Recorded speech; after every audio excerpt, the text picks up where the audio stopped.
I manage a team of employees in a very specialized industry. The employees are hired on 2-year contracts that are mostly automatically renewed. Salaries are fixed for the duration of the contract, but raises are negotiated at time of renewal. There are no non-competes. I have one employee, Sarah, who requested a meeting with me last week to discuss a possible raise. I informed her that it is a little early as her contract won't expire until Jan, and I would be happy to discuss it in November.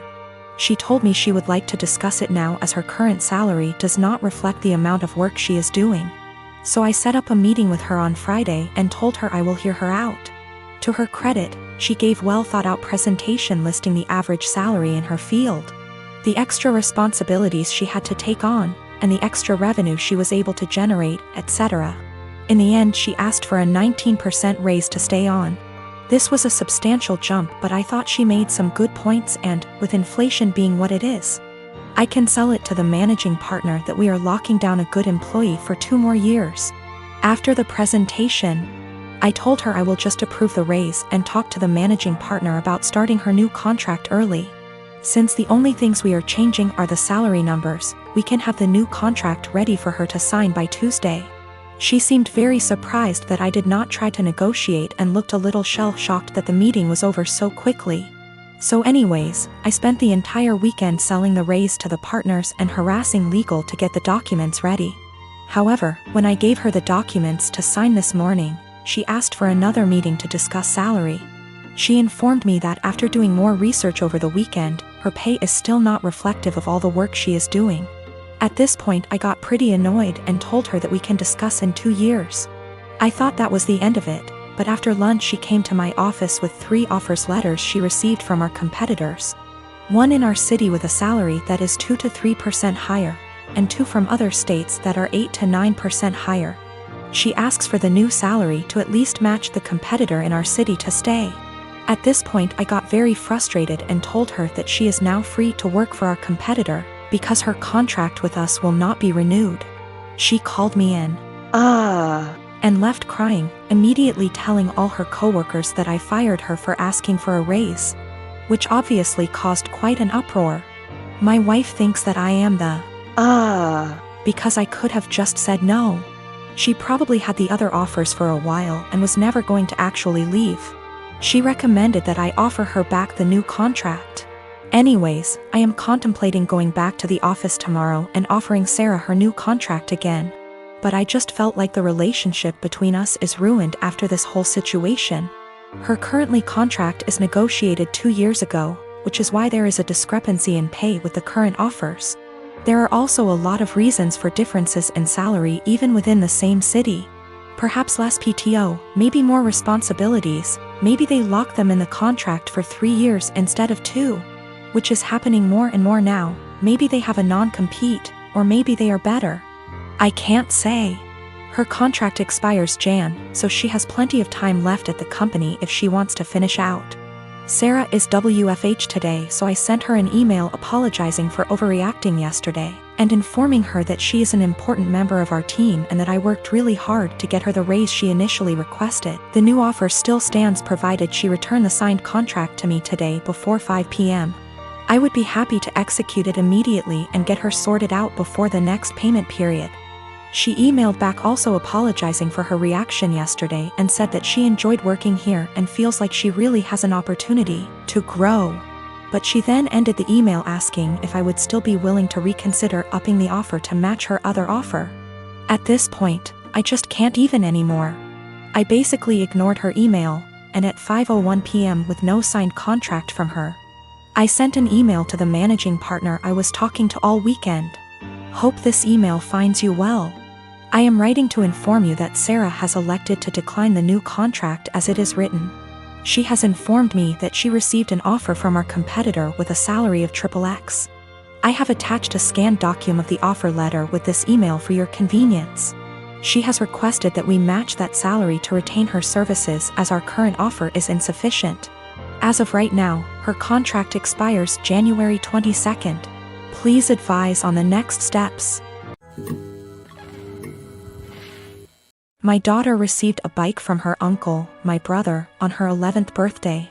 She was over the moon and excited to use it because it was on her wish list for so long. Days ago, I discovered that my husband reached out to my brother to ask for the recipient for the bike and returned it to the store, and kept the money for himself while my daughter was at school. The bike was at home. My daughter and I got home and she started crying after noticing the bike was gone. My husband was home at the time.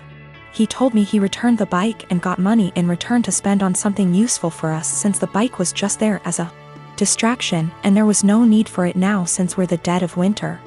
I was aggravated and lost it on him, saying it wasn't his, didn't come from him. And he didn't pay for it, so he had no right to touch it, knowing our daughter's been wanting it for a long time, and my brother was decent enough to buy it for her despite barely having money to get him by. I told him what he did was theft and insisted he hand over the money to me so I could repurchase it, but he said he spent it on stuff for the house and doesn't have any money left now. But I knew about the money he was stashing away in the bedroom that he forbade me from tossing, and I took some of it and went out to repurchase the bike while he was out the next day. He found out and verbally lashed out at me, saying I should have never touched the money he was saving for himself, which isn't much, but I lashed right back that I had to so I could repurchase the bike he took from under our daughter. He explained that he didn't keep the money for himself and instead spent it for necessities for our home, but he was at fault for taking the bike in the first place and he was responsible for getting it back. He yelled at me for almost 10 minutes, then stormed outside and started smoking. My daughter asked why her dad was upset and that she no longer wants the bike if dad doesn't want her to have it. But I assured her that's not the case and told her she shouldn't feel guilty and to just focus on enjoying her bike. My husband hasn't stopped grilling me about how I disrespected and undermined him, and managed to make our daughter hate him after making him look like the bad guy. I again said he shouldn't have touched the bike. End of the story. He's called me thief and juvenile for taking money from his savings and being sneaky about it. I am a high school math teacher, and we were creating a schedule for next year and divvying up workloads. I noticed I got almost 50% of the test creation and had 2 plannings missing from my schedule next year, for every one for the other 6 women in my department. There are 8 of us. My department head assigned herself nothing as she is managing and needs every prep. But that's another quibble. I am not the newest and in fact have seniority some of these women, but I'm also not the most experienced, so it's not like these are struggling new teachers who need help. So, I asked why it was divided this way. I was told, well, Ms. Millie is pregnant and the rest of us have families. If you have to stay late, it's no big deal. I can go to my principal and deal with it that way. What they've done actually breaks the union contract. But I really was offended by this. I tried to explain my offense, and they literally stared at me gobsmacked. I actually want to know how to discuss this with them. These are all women who I have previously gotten along with and liked. When the last one, Ms. Millie, got pregnant this year, there have been some conflicts. She is in my grade level. And they made me take on some of her work basically because she had some complications. This I did, but I think planning for me to do more is very different than an emergent health issue. As well as some uncomfortable situations for me, having to participate and buy stuff for her baby shower. When I'm not really into those things, but I did so to not cause waves. A lot of people have advised go to the union, go to the principal, and I absolutely will if necessary. I want to be clear, I'm not worried at all that I'll be forced to work this schedule, but these are my colleagues. Many have been working with me 5+ years, and we have lots of meetings and times together, where it's helpful to get along. So I do try to get along, like the baby shower thing, and be a good work friend and colleague. I just want a better way to communicate myself than I had today. I was entirely shocked and very indignant and just found myself unable to express myself well, and I was hoping for ways to approach that someone with their attitude might understand because I can't empathize with it at all. Myself and viewing the other side is how I always try to look at problem solving. I'm a 28 and I have a sister. For the sake of story, I'll just call Jane. Jane is married to Bob and they have 2 kids, boy and a girl. My niece and nephew are wonderful kids and no trouble at all. They fight as siblings do, but nothing big. I love them. Now for about 2 years, I did live with my sister. It was a miserable time that really affected our relationship. She saw me as free labor, money, and babysitting. Even when I managed to get a small part-time job, She demanded I hand over nearly half my pay or get out. It was hell as she took completely advantage of me. I moved out as soon as I could and we have little contact outside of family gatherings. Now after I moved out, she started complaining how she has no help with the kids and never gets a break. I babysit sometimes, but I have made it clear, just cause I am off work, doesn't mean I want an 8-hour day with my niece and nephew. Anyway, she started talking about how she wanted to foster a kid. Not a kid, but a teenager. I pressed her for more info on this. She wants to adopt a teenager so she has a live-in babysitter for her kids. This is her logic. I want a kid around 16 or 17, someone who may have been in the system for a while. They can share a room with your nephew. She only has a 3-bedroom house, or sleep in the garage. They can help me with housework, chores, cook, and help me with my business. She bakes and sells cookies, also babysit the kids so me and Bob can go out sometimes or have some alone time. They'll be so grateful for a home and won't complain. I won't have to pay them at all. And then when they turn 18, I can just sign up for another foster kid. A teenager will be so much easier than a little kid. They will be grateful just to have a roof, food, siblings if they have been separated from their real ones, and clothes. I was horrified.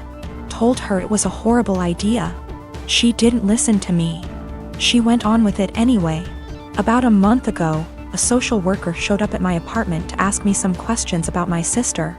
She had put me down as a character witness or something like that. I immediately told the social worker why my sister really wanted to foster a kid and how she treated me when I lived with her. The lady thanked me. My sister called crying, saying that she wouldn't be considered for any adoptions or fosters. The social worker told her that they felt her home and her weren't a good fit. She asked if I said anything, and I told the truth. She went off on me, hung up, and we haven't spoken since. She has sent some angry texts. A couple family members are on her side. They think foster kids are dogs or something and would be so happy just to have a roof and would gladly do all the housework. No child is in control of the circumstances that may have landed them in the foster care system. They are children and still human. They deserve a loving home and care. Do right by a foster kid.